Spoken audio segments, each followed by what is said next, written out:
I'm getting on a bike. This is the first time I've ever tried these bikes, guys, so you can laugh all you want. Just enjoy this. We'll time you. Okay, you guys ready? So, 3 ways to fold the bike down. The only bike that can do this fast. Pedals go in, handlebar goes down. It's like a book, everybody. Watch this. Literally, that's all you're doing.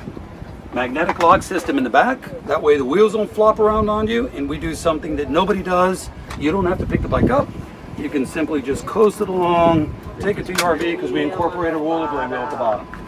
We're Germans, we figure this stuff out. Nobody does this stuff. So the bike down, and the battery is able to pull the battery out. I've got a key somewhere over here. I can show you that. 45 pounds with the battery in, 35 pounds with the battery out, and the battery comes out this easy. I'm literally sliding it right out. That's all she wrote. And now you can pick this bike up easily, 35 pounds.